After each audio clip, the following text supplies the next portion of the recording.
Hi, and welcome to the OT is In, the podcast where we merge the worlds of education and occupational therapy to empower families like yours.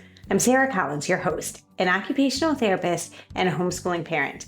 I've experienced occupational therapy by supporting families for over 15 years, but also through seeking out support of my own children, so I'm right here in the trenches with you. Though there is not one way to educate your child, there is a lot to consider when individualizing an education. And the goal of this podcast is to explain some of the why behind what an occupational therapist is thinking so you can apply it to your own family. Especially with my three favorite topics: executive functioning, handwriting, and sensory processing. Each episode will be packed with practical tips, expert interviews, and real-life stories aimed at helping you to create a supportive learning environment for your child. So, grab your headphones and get ready to dive in of the collision of education and occupational therapy. I'm Sarah Collins from Homeschool OT, and I'm thrilled to have you with me on this journey of discovery. Hey, and welcome back to the OT is In. I'm your host, Sarah Collins, and today we are discussing the world of dysgraphia with our special guest, Cheri Dotterer. Now, Cheri and I first connected through a shared passion for handwriting education, and our journey since has led to fruitful discussions and collaborations in many different ways. In this episode, Cheri is going to share her insightful journey from recognizing her own child's struggles with spelling to exploring the intricate connections between giftedness and learning disabilities, and particularly dysgraphia. We're going to walk through the neurological underpinnings of writing challenges, delve into the concept of flow states, and explore practical interventions for improving writing skills. Cheri also talks about her groundbreaking research with both handwriting and math education, including her own popular book, Handwriting, Brain-Body Disconnect, which, side note, we do have a book guide for on the Homeschool OT website. She also offers valuable other resources like the Dysgraphia checklist. So stay tuned as we dissect types of dysgraphia and the best strategies for fostering an engaging learning environment for children. So whether you're a parent, educator, or just curious about the complexities of learning disabilities, this episode is packed with actionable insights and expert advice. So now, let's jump in. Thanks for being here. Hey, and welcome back to the OT is In. My name is Sarah Collins, and I have with me today a good friend, Cheri Dotterer. And Cheri and I, we have the funniest story. When I first started running the handwriting focus group, right? So we were doing a lot of education on handwriting, and I wanted to run a book club with it. And so I posted about this amazing book that I was reading and on social media, and Cheri, yes, there it is. If you're watching on YouTube, you can see the Handwriting Brain-Body Disconnect. But as I posted about it, Cheri, I tagged her and she was like, "Oh, would you like me to come talk?" Yes, I would. And then we found out that we live not too far apart from each other, and we've met a couple times, and it's just been a beautiful growth of a friendship and for sure common interests. So, well, Cheri, can you go ahead and tell us a little bit more about yourself? I won't steal your thunder, and then we'll dive in to talk about dysgraphia.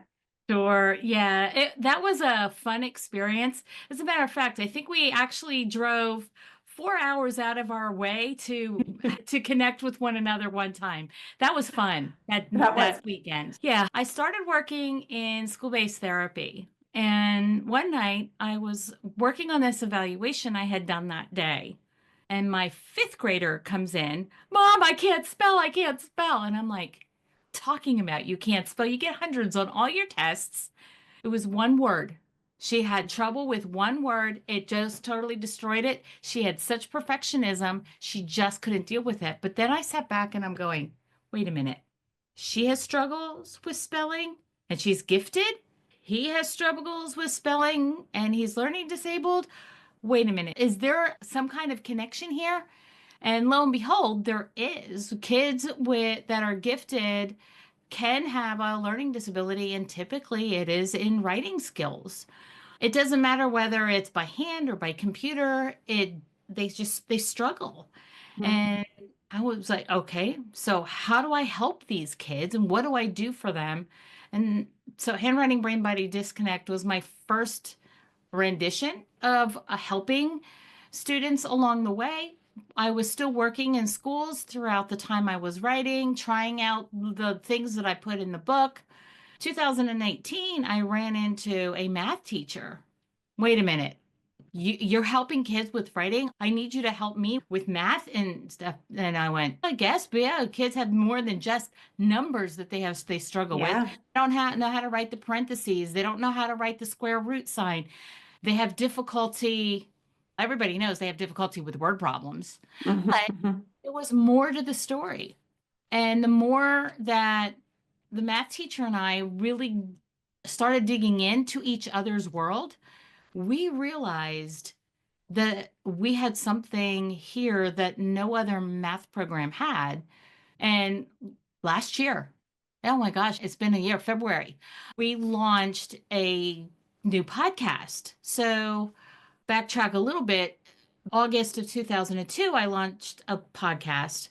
So I had one up and running, and I talked her, kind of talked her into that based on what we were getting ready to launch. And it's funny, I watch them and they are both increasing in subscribership pretty evenly. And last night we did this webinar that I sent out to all kinds of people that we were doing this webinar on flow. And flow states. So I don't know how much your audience knows about flow states, but when I look at writing and I look at kids that can get into a flow state and kids that can't, I go, it's those kids that can't that are having trouble with writing skills. So let's back up a little bit. And can you define what you mean by flow state? Sure. A flow state was discovered by, you're going to make me say it, aren't you? I Mihai am. Csikszentmihalyi. Wait, say it again, clearly. Mihai Csikszentmihalyi. I don't have Wow. the book other than in digital form. It's called Flow. Okay. And basically, a flow state is a state in which you're in total absorption. Let's think about that person that's at the top of the slalom at the Olympics, Hmm. and they are on par for the gold. If their brain gets sidetracked, what happens? They even fall off the podium. Yeah. If they nail that slalom going down there, they have that total focus. They don't even remember going down the hill. All they know is they did it to the T. They were Hmm. in the zone. When you are in the zone, your brain, especially in your frontal lobe, shuts down part of the frontal lobe and wakes up part of the frontal lobe. And last night we were talking about which parts of the brain are lit up and which parts are not lit up. And the more I think about this and I think about the parts of writing and what kids struggle with, a lot of kids get stuck in that state that's not flow and shuts them down. So that state is where self-doubt, confidence, self-awareness, that imposter syndrome, all of Right. those negative signs are coming from that part of the brain. Okay. We need Okay. to do is we need to learn how to switch it off so that we can have free flowing, automatic writing. And I think that's where writing problems come in is people expect writing to be automatic. The problem is it needs to be explicitly taught, just like reading. Oh, let's go back and break that down a little bit. So we expect that writing is going to be automatic, but it needs to be explicitly taught. Love that statement. So why do you think it is that we think it should be automatic? And what is it that we should be focusing on to explicitly teach? So I was talking to somebody earlier today, and I used this. And now, for those of you in Pennsylvania, you're going to understand what I'm talking about. But we'll just have to go with a similar analogy. I-78, it's one of the interstates that goes through Pennsylvania. Yes. Yeah.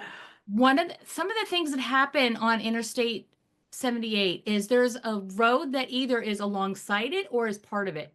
and then it goes down and it's part of what, and then it's part of it again. And I likened writing and reading to this. So kids who are struggling with reading and struggling with writing are having trouble on both roads. Think of reading as Route 78. Think of writing as Route 22. One is going faster. It's a sensory process. It's going to get that neurological pathway developed faster. Okay. Writing creates this motor part of it as well, and it's going to take longer for that neurological process to develop. Kids who are struggling, they're just caught in a traffic jam. They can't get going on either road. Yeah. And on parts, there's parts of it where they intersect with comprehension, Yeah. but most of the time they are parallel roads. And they're parallel neurological connections in your brain. And kids with dysgraphia, which is the disability in writing, are going to continue to struggle unless we find a way to create motivation. Because one of the states that we can trigger the flow state is Hmm. with motivation, Okay. novelty. We They call it the challenge skill ratio. You want to Interesting. stretch that lesson, but you don't want them to snap so they get into frustration. Right. Hmm. So Hmm. keeping that balance between something that's not too easy, but gives them a little challenge, but not too hard that they're going to freak out on you. And whether it's homeschool or in a school building, it doesn't matter. It's what is going to motivate that child to actually sit down and read and write or do mathematics. Today, it Hmm. doesn't matter where the system is. If you're not motivating your kids, the kid, the system's broken. And Yeah. in school systems in particular, the school system's really broken. My math teacher, a friend of mine, her name's Jonna Lee. Jonna Lee Mhm. flips lesson planning on its head. A typical lesson plan in the school system, now you have to help me out here with homeschool, but in the Mhm. school system, is direct instruction followed by indirect instruction. I know that you and I have talked a lot about the Montessori method. The Montessori method is the best way to get kids into a flow state because they're discovering their environment and they are making those connections before they go and sit down and actually engage in reading or writing. And one of the things that Stephen Kotler says, and when he's talking about flow, is you look at the Montessori example to facilitate a teaching environment. So are you thinking more Practice. because of the movement, and so you're discovering your environment in that way, and then you're able to engage your brain so much more? Is that what you're But speaking there's a little about? bit, there's more to it. Movement is a Okay. big deal of it, but there's more to it. You're actually making neurological connections to previous knowledge by Hmm. discovering it on your own. Oh, yeah, that's very much of what is going on in the homeschool world.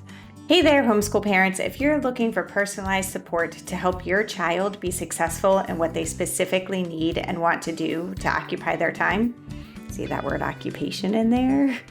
You are in the right place. That is the mission of Homeschool OT. Parents just like you asked for this, one-on-one support, a chance to get real answers through face-to-face Q&A sessions.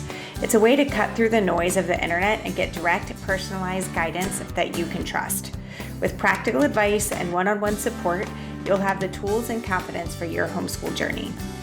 We know the busyness of homeschool families, so you can book 1, 4, 12, 24, whatever. It's on demand. So if you're ready to get started, visit homeschoolot.com/services to book your sessions. Now, back to the show. Okay, so we've been talking quite a bit about flow and about encouraging the environment, and or even setting up our environment so we're taking in all the sensory information, then being able to motivate our kids to participate in writing. But let's talk a little bit about actually what's going on in the brain with dysgraphia. I know I have a lot of families who will come and they'll be like, my child has really messy handwriting. Does that mean he's dysgraphic? So Can you define that a little bit? And what exactly is dysgraphia? I say it this simply. Dysgraphia is handwriting or computer-based writing that you can't understand. Okay. So you know that when you go on a website and you're creating a website and they have it in Latin, you can't really Yes. understand what it's in front of you. Okay, so it could be considered dysgraphic because it's something that you can't read. So, yes, illegible handwriting is part of it, but there's more to the foundation and more neurologically that is happening. And that's why I talked a little bit before the break about flow, because it's getting kids out of that self-conscious state Mhm. that we can give them some automatic engagement into how to write the letters. Most of the time, their memory is a big block. Yeah. Visual perception is also a big block. And I know you and I've talked many times. I know you talk about both of those things Yes. in Yep. in everything that you teach, excuse me. And we But I want to will link back to previous episodes that where we specifically talk about visual processing and also about executive functioning. There are plenty of episodes about that as well to yeah, make sure that once you hear these topics that you can dive deeper. sure. Now, I want to caution you just because I've been thinking a lot about flow. One of the things is that flow will shut off a lot of executive function skills. Yeah, You you don't mentioned how plan. you're shutting down some part of the frontal lobe, which is where all the executive functioning skills are. Yeah, you're shutting down the executive function section. So let me share something with you. So if you're watching on YouTube, you can see this right now. She's sharing a screen with a pyramid. But so I'm going to go ahead and just mention what's on the bottom for those of you not watching, and then let Cheri go into it. So we have a pyramid here, and at the very bottom, we've got visual spatial dysgraphia, motor dysgraphia, and memory dysgraphia, all three on the same level. Then on top, word formation dysgraphia and sentence formation dysgraphia. And then above that, paragraph formation dysgraphia. And these are all mentioned as well in Cheri's book. So they go through there the 6 different types of dysgraphia. And I should say that they're intervention types. They're types of how to break down interventions with your kids to help them get overcome their writing challenges. So if we look at that bottom layer, we have the visual spatial, the motor, and the memory. That bottom layer really is the formation of those neurological pathways. Mm. It's biomechanical. If you look at that second layer, that's language based. So that's where we bring in the language portions of the brain, and especially in the frontal lobe, Broca's area, and all those listening comprehension and reading comprehension, and all those areas are going to fit into that area. And that's where we really are getting to the point where we can put letters together to make words. So we have vocabulary in that area and we can form sentences. It's not until we can be creative and we can get up to a paragraph. So that's that top tier, and that's much more cognitive based. So that the reason that it's separated the way it is, it's neurological, language, and cognitive. It's the developmental hierarchy on how our system connects itself so that we can engage in writing. So kids that struggle with those writing skills, what I'm finding as I look at all of the writing activities and all the activities that I'm learning is kids are struggling with visual perception, kids are struggling with memory. We got to get those two linked together and get that neurological pathway going. Motor dysgraphia is a little different. What I see when I look at kids that have a motor issue, they might have 90% of them, 99% of them have another neurological condition like autism or ADHD or cerebral palsy or Ehlers-Danlos syndrome or all of those other conditions. And those other conditions supersede the writing as the primary issue that we have to overcome. So if you've got a kiddo that has those other conditions, We have to get those in control, get the executive functions under Hmm. control, because they're going to override any ability to write. They're going to either shut it down or they're going to take it off into a tangent that you don't want to go in totally. So wait, so you're saying that if there is a fine motor or motor dysgraphia, that's not where you should start as far as addressing handwriting. That's correct. Okay. Yeah. You really want to So look all these at the Pinterest posts about all of the fine motor activities, we need to hold off on those until we address some of these other skills. Hmm. We really need to work on those fine motor. And that's why a lot of the posts that you'll see that I make are talking Hmm. about brain function and memory. We need Hmm. to work on memory, find ways to compensate for the memory until it becomes ingrained in their system. Because what's going to overcome automaticity, the barrier to it is lack of memory. Yeah. And then the secondary is I can't remember how to Hmm. create the letter. Okay, so even if they remember what it looks like, they can't remember how to make The it. motor plan. Yeah. There are many parents that come to me saying that exact thing, or they're like, I'm beating my head against the wall. Like, you know how many times that I've talked to my child about the make this little curve where it starts with a big line down. And I've gone through this over and over, and we're not getting anywhere. And so That's why what I you're like talking this. about, yes. Oh, I love that Yeah. you're going to give us a Yeah. product, right? Yeah. That's why I like this. This is from Real OT Solutions. It's their alpha triangle. She took the I out of it. It's not a triangle, it's a triangle. Okay. Okay. So when you go to look for it, it's not there. And Sarah, I will send you a link Yes, to this after absolutely. the We will put fact. that in the But show notes for she sure. has three different sizes. What I like about this is it's this hard plastic for kids who have motor issues. When they put it down, this will draw a line. It's a foot Look at that. long. Yeah. It's got the visual pictures. If you get a little close here, it is separated into quarters. So she did a really nice job. Yeah. And I've only seen one broken, and that is because the dog ate it. And it took a while for the dog to chew on it till it really got gnawed at. I can tell you that actually is an issue with my house, in my house.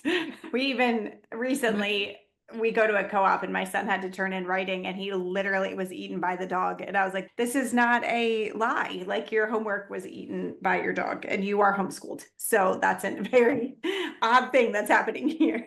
When I look at that, okay, so the reason I brought that out is it's positioned where kids can see it. Those desktop stickers, kids got to look down and they totally Right. lose their place where they are. Because that movement of the head, that vestibular system gets kicked in, which affects the visual perceptual part. That's why that is the secondary part that we have to work on and getting all the visual perceptual eye teaming in line and those Hmm. kind of things. It's not a simple, yeah, they got illegible handwriting, we can fix it quickly. It doesn't always work that way. Hmm. I just did a 21-year-old who's struggling with writing, and it came back to memory and executive function. Yeah.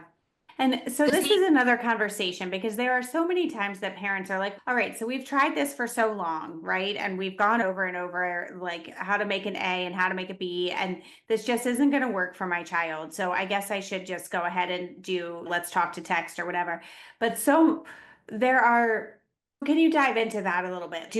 When do we say, all right, this just isn't going to be a thing that we're going to continue to work on? Because what I'm hearing from you when we're talking about all these other pieces, that if we go ahead and we're like, not, we're just not going to write, we're removing one occupation or one area that how we're Mhm. occupying our time, but we're not necessarily addressing what's going on within the brain.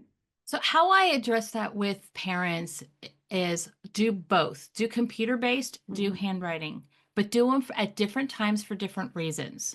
If you know that your child can put together a paragraph on the computer and do it well, utilize that to get the homework done. Mhm. Utilize things like Otter AI to create the transcription. And Mhm. you can create tiers of to utilize that tool. I will have already taken the transcript, have the kid pick out the sentence that they want to practice writing. And depending on whether they are really learning and need that direct copy, I will even transpose it for them onto the paper. Mhm. Or they can look, whether it's on my phone or on my desktop, either side by side or move their head up and down. I have to Mhm. keep that in mind with whichever one I'm using with the student. I will have them copy it.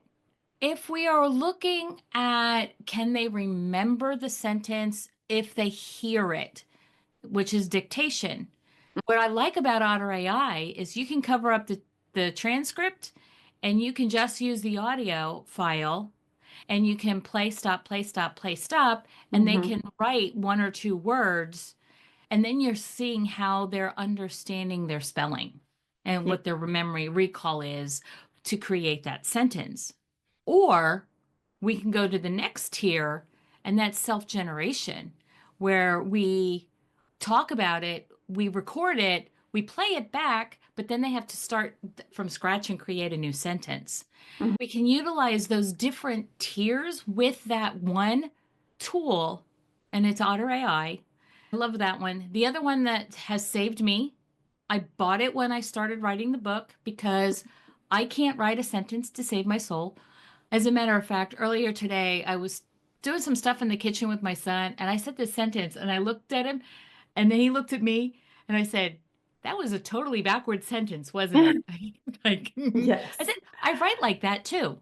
He's, "Oh, no wonder I don't understand you half the time." But I have to check myself that when I read back to myself is grammatically correct, Correct. because most of Yeah. the time it isn't. So Grammarly saves me on every email, on Yeah. every piece of material that I write. And I've got to say, I have embraced ChatGPT. Yeah. I do not use ChatGPT from scratch, though. I would take this episode that we're recording right now, I would put the transcript in, have ChatGPT generate some things from it, fix what I like, put it back in, do some more massaging on it, and what possibly on my podcast is second or third or fourth generation Right. connection with ChatGPT. I don't generate from scratch. And I also pay for ChatGPT, so it knows me. It knows I Mhm. have two podcasts. It knows some of the things I talk about all the time. And you can teach ChatGPT about you. Right.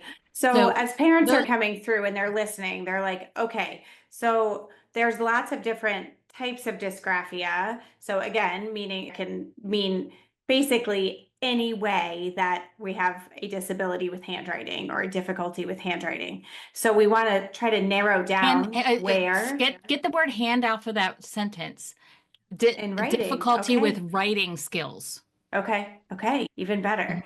And so then if we're thinking more on, all right, so let's figure out why and how. So how do you recommend that parents can figure out where their kids are within that pyramid? That's one of the reasons I like to use the Otter AI. I use that as a screening tool to find out where kids are. Okay. And how do you do that? Tell me about. Tell me about is one of the things that I like to do, and I learned that from John Lee, my math friend. The topic of the day might be baseball. Tell me about baseball. You said you were playing this weekend? Tell me about that. And I'm recording the conversation. It's going to create my writing prompt. It's going to be motivated for them because it's something they talked about. Yeah. And then I can utilize that tier of that four different ways or five different ways that I shared with you on how to utilize that prompt. Now, if I'm doing something that may not be quite as motivating and it's answer this question in your social studies assignment, what do they know from memory? Can we pull that out? Can we talk it through? What happened? And It's so actually fascinating because so much of what you're saying right here is the Mason method of education. It comes right back to narration. And many homeschools do that already. We're reading something aloud or we're talking about, I don't know, let's say we're reading our science or we're reading our history and we kind of finish and say, all right, tell me what you've heard. Tell me about that type Mhm. thing. So that then we're listening to what they picked up from this excerpt, but then oftentimes they're starting to pull in and synthesize information that they know from. And a good idea that I've heard from you then is to do that within Otter AI so that then we can pull out together the specific sentences so that we can copy and paste or copy them down or where we're breaking them apart to put back together. So that really sounds like a lot of things that homeschoolers may already be doing. Yeah. Many times when I talk to parents, they're doing what they need to be doing. They're looking for the confidence to be able to Yes, sell it to the masses. I love that. I love that. That actually seems like a perfect spot to stop because you know what? I say frequently that homeschooling is not alone schooling, and that your child best. And so that really sounds, when you're saying this, Cheri, that oftentimes we just need that confidence to be like, wait, we are doing that. We just need to keep pushing through and seek the help and support when we need it. So Cheri, Sure. thank you so much for being here. Can you tell everybody where and how to find you, as including your podcast, so that they can hear more, and your book so they can read more? Sure. My main website is cheridotterer.com. For those of you who are on YouTube, it's right down here. That's how you spell it. It's spelled with a C, CHERI, DOTTERER. Both, actually, all three podcasts are there because I also take excerpts from both of the podcasts and I put them on another podcast. I have something for your audience that I want to share, and that is where I land my courses. My courses Okay. are on disabilitylabs.com. And in there, I have a secret file that I Ooh, do that I give away for anybody who is on a podcast with me or at an event with me. It's free and it's called the amazing. Dysgraphia Checklist. So I've gone Okay. through this book after I wrote it, and because I kept getting a lot of, what are the strengths of somebody with visual Mhm. spatial? What are the strengths of somebody with motor? What are the strengths? And then what are the weaknesses? I've Mhm. gone through the book and I have isolated them for you. It is based on the Amazing. research that I've done. It is not based on my own opinion. And also attached, no, it's not attached that. Oh, yes, it is attached that. You will also get a little excerpt on why short pencils are ideal for Ah, small hands. yes. I pass out at every event I go to. I pass out these little teeny homeschool OT pencils. Yee. Yep, and we have some that say, I am brilliant. Oh, I love it. We're I love starting it. a subscription box, but that'll be for another time that we get to talk because we're running out of Fantastic. time today Yes. and I don't want to start another subject. So if you want to hear more about the sub box, you let Sarah know and we'll Yes. tell you more about that because it's going to help kids with dyslexia, dysgraphia, and dyscalculia. I love it. I love it. Thank you so much for being here. And we will make sure that there is a link in the show notes to Cheri, all of the spots to find Cheri, as well as the dysgraphia checklist. So It's good to we'll talk see with you you. next Thank you, week. Thank Sarah. you so much. Hey there, OTs and listeners. You guys, do you want to help kids develop stronger thinking and writing skills because you know that they are very linked? Well, we have just the thing for you. Our latest handout, which is Narration, A Path to Thoughtful Learning, dives into Charlotte Mason and Karen Glass's timeless approach to narration, a powerful method where kids retell what they've learned in their very own words. It's not just about memory, but it's about connecting ideas and building communication skills that lead to better writing.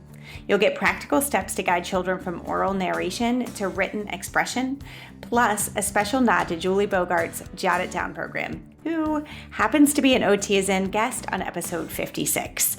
This all helps you to capture the ideas while kids find their voice. So if you're ready to empower your young learners, download your copy today and help kids turn their thoughts into words. You can find it at homeschoolot.com in the shop. You guys, it's not lost on me that you could be spending your time anywhere. So thank you for being here with me for the OT is In podcast.